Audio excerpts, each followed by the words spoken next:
Corex Solar construit des centrales photovoltaïques. Pour les construire, il faut d'abord trouver des endroits où les installer.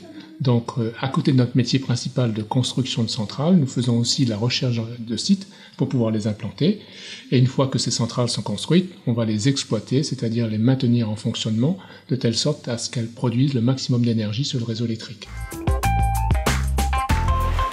Les projets de développement sont immenses parce que le solaire photovoltaïque est devenu une énergie très peu chère, moins chère aujourd'hui dans beaucoup de pays que le pétrole. Et la Réunion est une terre où effectivement il y a un potentiel très important. Ailleurs dans le monde, le photovoltaïque se développe extrêmement vite parce que, comme je vous le disais, c'est une énergie qui est vraiment pas chère. Et nous, on s'est concentré sur les pays de la zone océan Indien et l'Ouest africain. Nous avons de très bons contacts sur la Tanzanie, sur le Mozambique, sur le Botswana, la Zambie, à l'île Maurice, aux Seychelles, Madagascar aussi un petit peu. Dans ces pays-là, il y a un potentiel très important. Donc l'avenir pour Corex Solar est quand même assez radieux, disons-le. Le photovoltaïque redémarre, est en train de redémarrer.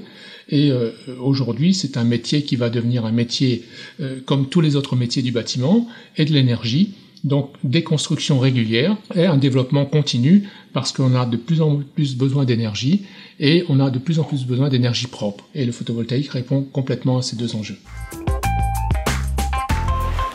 Nous sommes dans un métier nouveau malgré tout, même si le photovoltaïque date de pratiquement 50 ans aujourd'hui. C'est un métier qui se renouvelle en permanence parce que les cellules photovoltaïques évoluent. De plus en plus, on a besoin d'équipements qui sont très performants, connectés au réseau électrique. Donc l'innovation, on la vit au quotidien. Et le photovoltaïque, c'est une énergie intermittente, donc on a besoin de piloter, qu'on a besoin de pouvoir mesurer de façon fine, on a besoin de prédire. Et on le voit bien que dans la technopole, on a plusieurs acteurs qui interviennent dans ces métiers nouveaux, des acteurs qui sont liés à l'acte de construire, donc les bureaux d'études traditionnels qui doivent intégrer le photovoltaïque dans le bâtiment, des sociétés qui font de l'ingénierie informatique pour pouvoir intégrer des nouvelles données issues des centrales photovoltaïques. Donc l'innovation est au cœur de notre métier puisque c'est une énergie nouvelle, une énergie qui se développe très rapidement et qui évolue également technologiquement de façon très rapide. Donc pour nous, l'innovation est intégrée dans nos gènes depuis le début.